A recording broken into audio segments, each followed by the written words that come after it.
Hello, students. This is the second last topic of breathing and exchange of gases, and then we'll be doing questions. So I hope you all are good. You all are studying, are relaxed, eating well, staying home, and having fun.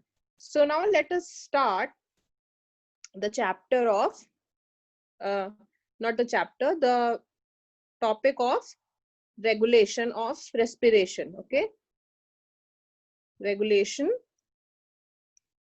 of respiration. This is the topic that we are going to do today. Okay.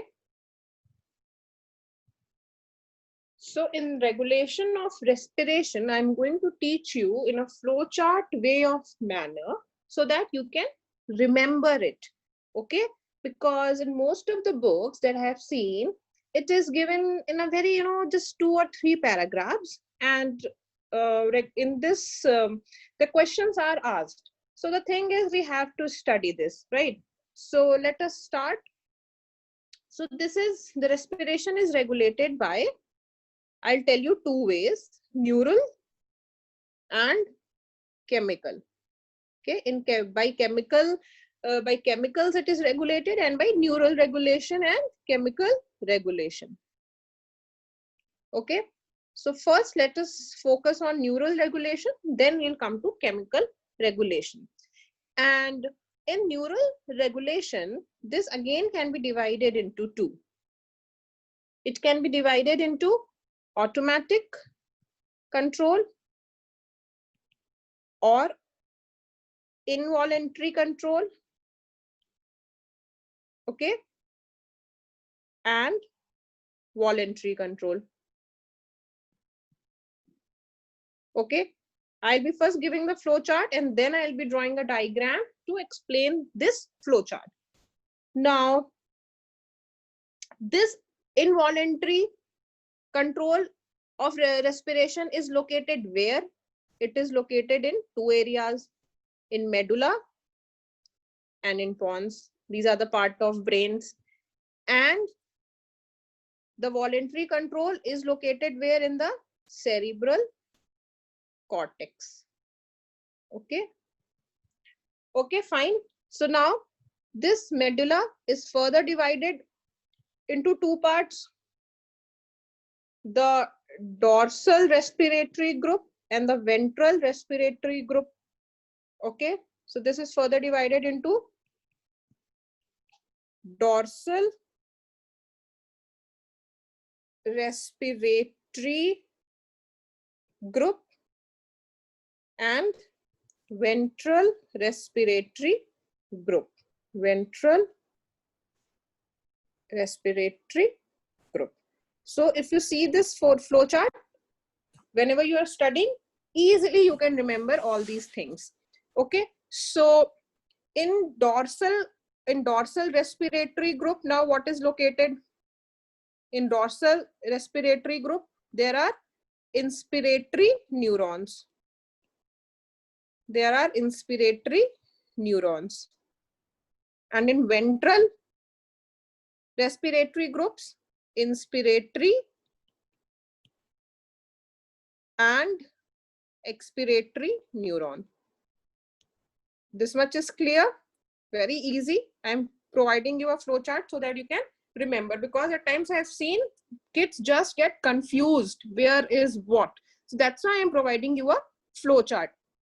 Now in pons, let us come to the pons. In pons, there are 2 centers that are located. Okay, what are these 2 centers? These are the pneumotaxic center and apneustic center. We will talk about this each and every word in detail, not to worry. Okay. Now this pneumotaxic center is located where? Pneumotaxic center is located in the upper pons, and this is located in the lower pons. If pons is some structure, so this is pneumotaxic center and this is apneustic center. Okay, so let us just revise. neural regulation and chemical regulation. In neural regulation, it can be involuntary or voluntary. Involuntary control is in medulla and pons, and voluntary control in the cerebral cortex. In medulla, there is dorsal respiratory group and ventral respiratory group. And in pons, there is pneumotaxic center and apneustic center. In dorsal respiratory group of medulla, there are only inspiratory neurons. In ventral respiratory group, there are inspiratory and expiratory neurons.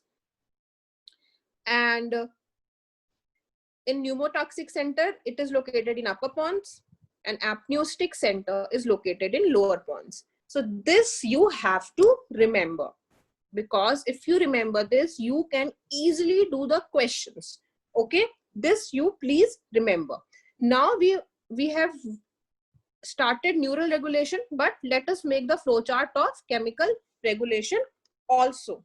Okay, so let us draw this. I'm drawing this below. Okay, so now let us do the chemical regulation. So chemical regulation, please either take a screenshot or you study with it, but please remember this flowchart. It is important. So chemical regulation is divided into 3 parts. Okay, the first thing is peripheral chemoreceptor. Okay, we will do each and every term that I am doing in detail, but first you remember this. And this is found where? This is found in the carotid and aortic body.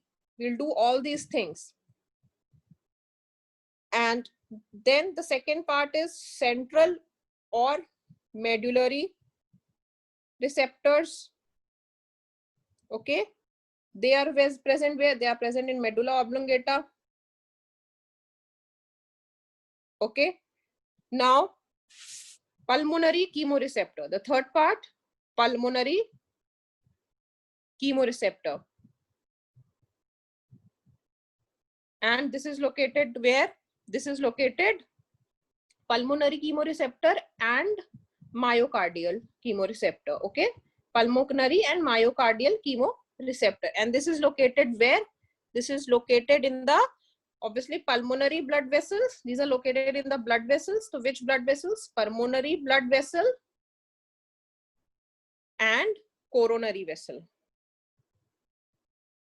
The best way to remember is draw this chart again and again, and you will remember this. It's very easy. So now let us first do the neural regulation. So in neural regulation, I'll draw a diagram. I told you we'll draw a diagram and do everything so that you can easily understand. This I am drawing the part of a brain. When we'll do this brain structure and all, then you will understand this more nicely. Oh yes, ma'am was telling this. Okay, but since we are right now doing this, I cannot start brain now. It is itself a very big topic.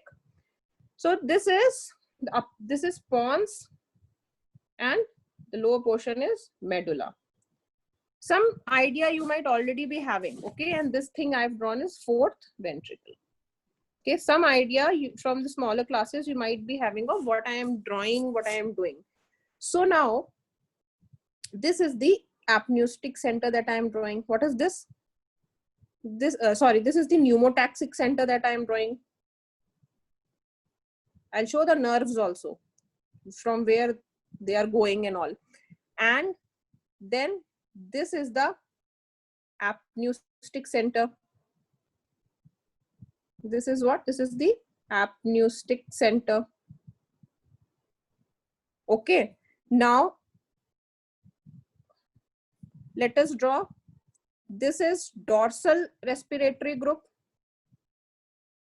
Okay, and this is ventral respiratory group. Okay, so dorsal respiratory group, what are present? Only for inspiration. Okay, because inspiratory neurons are present. And in this VRG, inspiratory and expiratory. Remember, we just did in the flowchart. I am telling you in a very systematic way because we have not done brain, so you will be confused.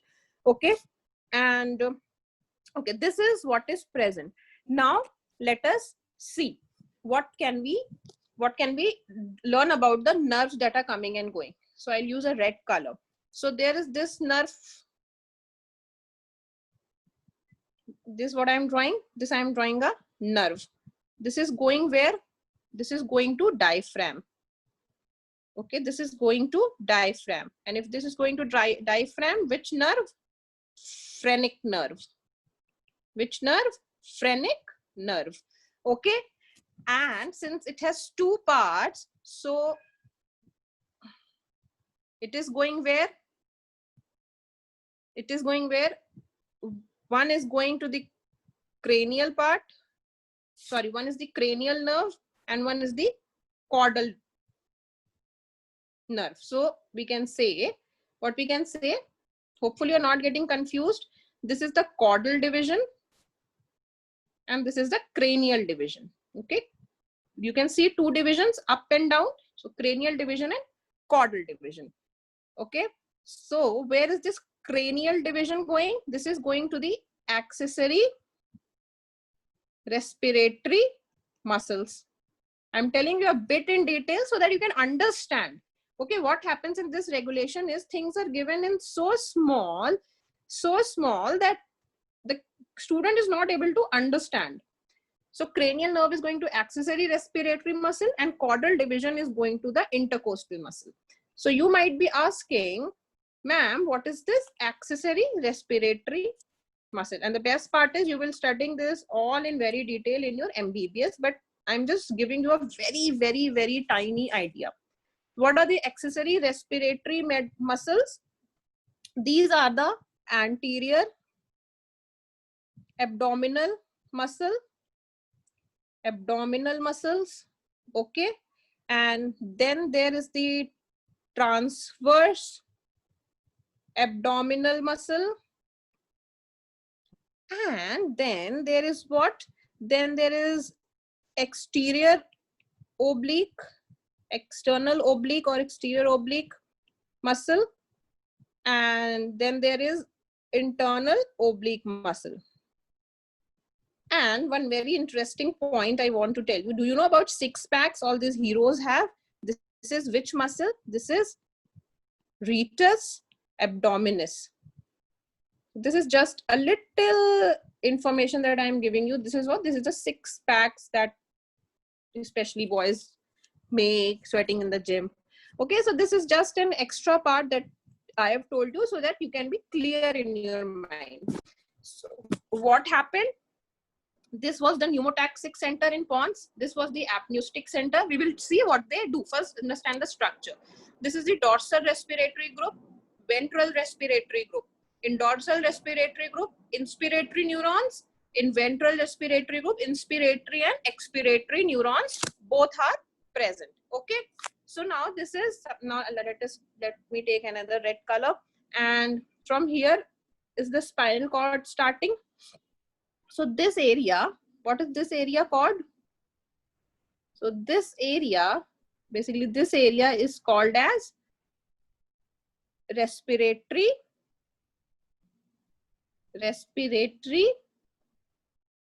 motor pathway. Okay, if you want, you can just see for a minute this thing so that you can, okay, seen, understood, fine. Okay, so now let us see which nerve is coming to the dorsal respiratory group. Some nerve is coming to the dorsal respiratory group. Which nerves are coming? So here the first nerve, first thing that is coming is the peripheral chemo and baroreceptors. Chemo and baroreceptors. Okay. And second, the stretch receptors of lungs. Stretch receptors of lungs. Okay. And what all nerves are carrying this? Peripheral chemo and baroreceptor is being carried by this stimuli is being carried by which nerves? 9th and 10th cranial nerve. Okay. And this stretch receptor of lung, when you will study, no, you will be very familiar with this, all these names: vagus nerves or 10th cranial nerve. Okay. So please note down this. There's a little guju here. So, okay, this is all. This is pneumotaxic center, apneustic center, dorsal respiratory group, ventral respiratory group, okay, respiratory motor pathway, phrenic nerve, accessory respiratory muscle, and intercostal muscles. Okay, this is the diagram that you should know. Now, let us study about the pneumotaxic and the apneustic center, because till now you will be thinking, what is ma'am telling? I'm not understanding. So pneumotaxic center, what does it do? It gives negative signal. When in the books you might be seeing that in the pneumotaxic center a minus sign is present, in the apneustic center a plus sign is given. Now we will understand why. Because the pneumotaxic center gives negative center to apneustic center. Okay. What does we mean by this? It means, that is, it tells, it is pneumotaxic center, it tells apneustic center to do what? To reduce its work. To reduce its work. Or you know, apneustic center is inspiring. Apneustic center is inspiring. If the pneumotaxic center will not say reduce the work, what will happen? It will inspire, and the lungs will burst. So that's why we have to keep a check on apneustic center. Okay. So this is basically a control center. This will inspire more and more. And what will happen? It will just burst. So this is okay. What I wanted to tell you about pneumotaxic center is basically pneumotaxic center is a control center. It is a control center. It is what? It is a control center, right? Or what will happen, or else what will happen? This means apneustic center. This will inspire more and more,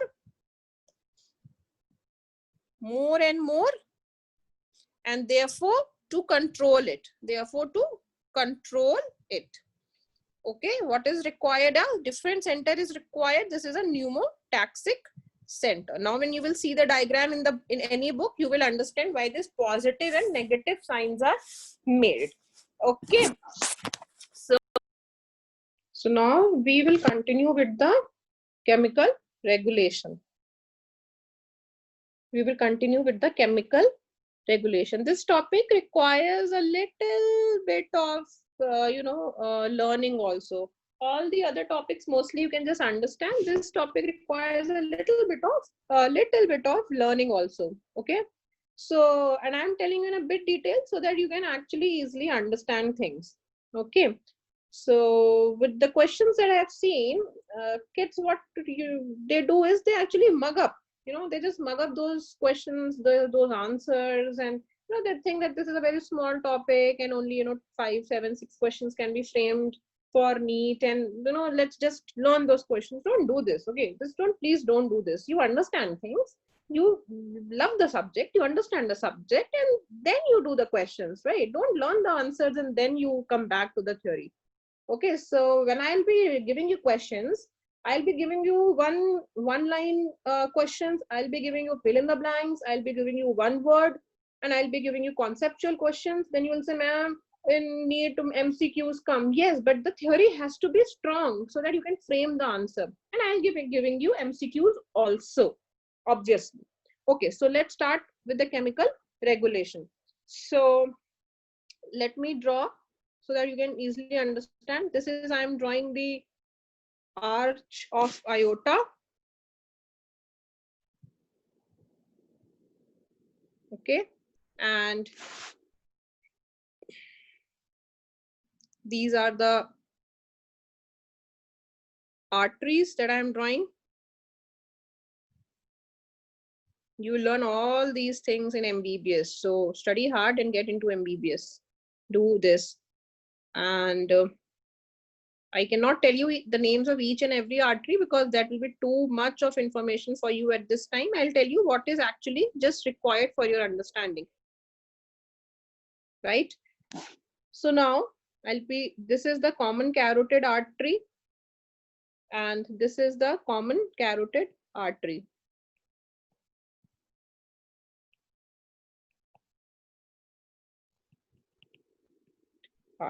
Okay. And just for your remembrance, this is the right side and this is the left side. Okay. And now I will be drawing these. These are what? These are what? These are the carotid bodies that I am drawing. These are what I am drawing. These are the carotid bodies. Remember when we're doing chemical regulation, I used this word carotid bodies. Okay. So these are what? These are the carotid bodies present on common carotid artery. Easy to remember. And then what are these that I am drawing? These are the aortic bodies. These are the aortic bodies, right, on the arch of aorta. And then I'll be drawing few nerves so that you can easily understand. So one nerve is going from here. This is what? This is the vagus or 10th vagus nerve or 10th cranial nerve. See, zoology and especially human physiology is interesting, but it is interrelated. Now we have not studied brain and arteries and circulation. So maybe at this point of time, you're feeling a little difficult in understanding these words, vagus nerve, 10th cranial nerve.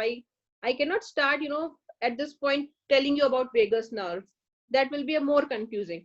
So when this human physiology, once you have completed, and again, when you will do the revision, then it will be very easy to remember because then you will be knowing mostly all the words. Okay. Now I'm drawing this, and where is it going? It is going to the brain stem. So let me just rub this so that I can write here brain stem. Where it is going? Here it is going to the brain stem. Okay. And we are doing chemical regulation, right? So this is going to the brain stem, and here I am drawing from these carotid bodies. Also, I am drawing two veins. What are these two veins? Oh, sorry, what are these two nerves that I am drawing? These is the glossopharyngeal nerve or cranial nerve Right now, you might be not, feeling it, but when you will do the questions, and if you have done the flow charts and these diagrams, and you have just put these diagrams in your mind, I am sure you will be able to do any question. Okay, so this is the diagram about the chemical regulation. So what happens is, now let us see what happens. Okay, now if there is an increase in carbon dioxide or a reduction in, or there is a reduction in oxygen, which center will detect it? The carotid and aortic body will detect it. Okay, will detect it, and it will send the signal to the brain stem. It will send the signal to the brain stem. Okay, and this is what? This is the peripheral chemoreceptor. Okay, now how is the central, let me change the color. How is the central or medullary chemoreceptor stimulated? We have to see this also. How is this stimulated? This was stimulated. Peripheral chemoreceptors were how stimulated? With the reduction in carbon dioxide, or with the increase of carbon dioxide, or the reduction of oxygen. Okay, these peripheral chemoreceptors. Now we are talking about the central or medullary chemoreceptor. So we are doing one thing. We are doing the flow chart. We did the flow chart. We understood the points. Then we made the diagram for the neural regulation. We understood that. We understood how it is regulating. What are the centers? Where are the centers? How are the centers doing? What are the centers doing? Now we are doing chemical regulations. Where are these bodies located? How are they getting signals? Where the signal is going, and what is stimulating those signals? So first thing done. Now second thing, central and medullary chemoreceptor. Okay, so these are getting stimulated by what?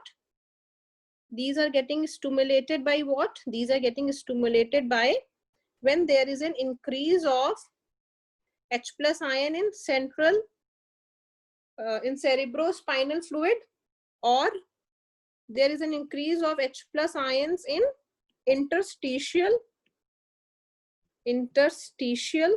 fluid of brain. Okay, this is a lot in detail, but that is not needed at this point of time. Okay, this you will do it when you will go to do your MBBS. So central and medullary chemoreceptors are stimulated. And what do we mean by increase in hydrogen ions? Increase in acidity or a decrease in pH. Okay, so now let us come to the third thing. And what is this third thing that we had done? We had done three parts. That was the pulmonary or the myocardial chemoreceptor. And this is what? This is like, this is stimulated when there is an increase in heartbeat. Increase in heartbeat, like if there's an increase in heartbeat in tachycardia, then these centers are stimulated, pulmonary or myocardial. So let us just see once what we have done. And so this, we started with regulation of respiration. Then we said that there is that neural regulation, and we said there is chemical regulation. We said we'll do the chemical regulation afterwards. And then we said neural regulation can be divided into two parts, right? And then this, we said that it can further be, this involuntary control is not divided, it is located. So, okay, just remember, it is not divided, it is located. This is showing located. Okay, this involuntary control is located in medulla and pons, and voluntary is located in cerebral cortex. So now in the medulla, what is located? The dorsal respiratory group and ventral respiratory group. And what is dorsal and what is there? What is present in dorsal respiratory group?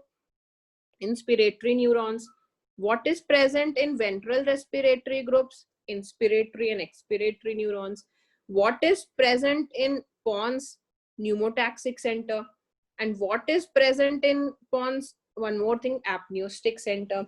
This pneumotaxic is in upper pons and it is in lower pons, that we saw in the diagram also. Now this, I said dorsal respiratory group and ventral respiratory group. Then we said the chemical regulation is divided into three parts. Okay, the peripheral, medullary, and the pulmonary or myocardial. This is controlled by the chaotic or carotid or aortic body. This is present in the medulla oblongata, and this is present in the pulmonary blood vessels and coronary vessels. Okay, this is the diagram. We said pneumotaxic center is above, apneustic center is below. Pneumotaxic center acts as a negative mechanism. It controls apneustic center. Okay, we said that this ventral respiratory group, we made it like a dumbbell shape because there are two divisions, cranial division and caudal division. Where the cranial division nerve is going to the accessory respiratory muscles, where the caudal division is going in the intercostal muscles, and this point is known as the respiratory motor pathway. Okay, so all these things we did. And then I also told you about the nerve that is coming to the dorsal respiratory group. That was the peripheral chemo and baroreceptor, which is that nerve, 9th and 10th cranial nerve. And the stretch receptor of lungs, which nerve is carrying the stretch reception of lungs? The vagus or the 10th cranial nerve. Okay, and this from this dorsal respiratory group, the nerve which is coming out is going to the phrenic nerve. Okay, it is going to the phrenic nerve. So now I told you something extra about accessory respiratory muscles. What are these? Anterior abdominal, transfer abdominal, external oblique, internal oblique, and rhetus abdominis. Then I told you about how these centers work. Okay, how these. Then we discussed about what we discussed, that how these centers work. Okay, I told you about this. Okay, this is pneumotaxic center is a control center, very important. Then we did about the chemical. Then we did about what? Then we did chemical regulation. Okay, and I drew this diagram, the arch of aorta with the carotid bodies and the aortic bodies. Okay, aortic body, I said this vagus nerve is carrying the this vagus nerve is carrying the stimulus, and it's from the from these carotid bodies, glossopharyngeal or cranial nerve is carrying the stimulus. Okay, understood? Now how are they getting stimulated? We did what we did. How are these getting stimulated? Okay, we did this. So it's a bit of understanding, a bit of learning, but very interesting. Okay, so when there's an increase of CO2 or decrease of oxygen, which chemoreceptor is stimulated? Peripheral chemoreceptor, and and the carotid and aortic body is detecting. And what do they do after detection? They send it to the brain stem. Then we did about central or medullary chemoreceptor. How are they stimulated? They're stimulated by an increase of H+ ions or a decrease in pH. In the cerebro, I think you know this, cerebro, the full form is cerebrospinal fluid. Okay, or first thing, and the second thing, a increase in H+ ion in the interstitial fluid of the brain. Then we did about pulmonary or myocardial. It is due to the increase in heartbeat, or we can also call this as tachycardia. So now let us do this regulation of inspiration once again. I have just written few things so that you can just read it, and at times when we formally read the sentences, then also the grasping increases. So we did regulation of respiration, neural regulation. When I am reading, just don't blankly read it. Please understand it also. So what is ventilation? I am telling it is the movement of air in and out of the lungs. Ventilation is the movement of air in and out of the lungs. The air is going in and out, and that's what we have all studied in respiration. And why are we doing it? For the gas exchange. Okay, and therefore ventilation rate is vital in the regulation of partial pressure of oxygen and carbon dioxide in the blood. We have already did this in the previous videos, how this partial pressures of oxygen and carbon dioxide is necessary. Okay, okay, for the ventilation rate. We have all done this. Now, in order to maintain this, the respiratory muscles must contract and relax rhythmically. We did this in mechanism of breathing, to alternatively fill the lungs with air in inspiration and then empty them in expiration. We already did these things in the mechanism of breathing. This is just all the revision of what we have done. Alternatively fill the lungs with air. When we're inspiring, our lungs are getting filled. The diaphragm is going down. In quiet breathing, it goes down by 1 centimeter. Remember, we did this in the video of mechanism of breathing in detail, a lot of detail. And then empty them in expiration. Okay, then what happens? This diaphragm becomes dome shaped, and the external costa muscles also relax. And what happens? Air goes out, expiration. Now we are doing involuntary control. The muscles responsible for inspiration, the diaphragm and the intercostal muscles, please see the mechanism of breathing. I have explained these intercostal muscles in detail, are skeletal muscles. And so, unlike cardiac muscle, require nervous stimulation to trigger muscle contraction. So they need so these are skeletal muscles. So they, unlike cardiac muscle, they require a nervous stimulation. Okay. So now we did about these neurons located in pons and medulla. Okay. We did this, and you can just read it. This is what we have done. With these, we did this phrenic nerves and intercostal nerves, how the signal is being carried by the apneustic, pneumotaxic, DRG, VRG centers. Okay. So once the neurons stop firing, what will happen? This will happen. The inspiratory muscles relax and expiration occurs. So this was a diagram that I told you. Okay, so this was the diagram that I made. This was the pneumotaxic center. This is the pneumotaxic center, apneustic center, DRG, VRG, okay. Medulla, pons, okay. This is pons, medulla. See, this is going to accessory respiratory muscles. I told you about these muscles, to the intercostal muscles, and it is going to the diaphragm, to the phrenic nerve, and the external intercostal muscles. We did this diagram below. We did this diagram above. Okay, so you just see this diagram once more so that it comes to your mind.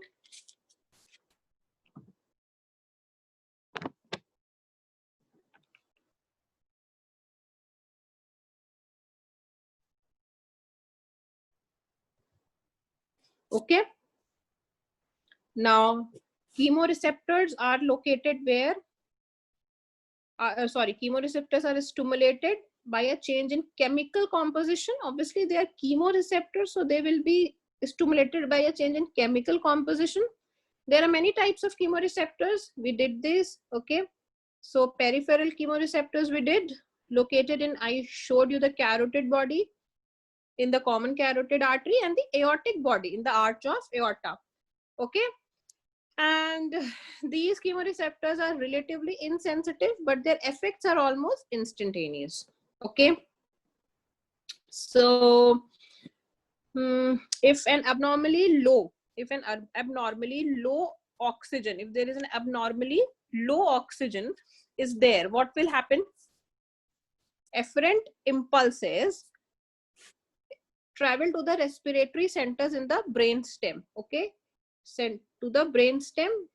I showed you how they are going to the brain stem, okay. And we told you know that carotid and aortic body are stimulated by increase of carbon dioxide or decrease in oxygen. So that's what it is saying, that if an abnormally low partial pressure of oxygen is detected, efferent impulses travel to the respiratory centers in brain stem, okay. A number of responses are then coordinated.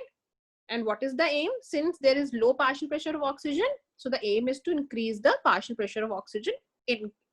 So how can this be increased? This can be increased by increasing the respiratory rate, okay. The number of breaths, respiratory rate means the number of breaths that you are taking in 1 minute.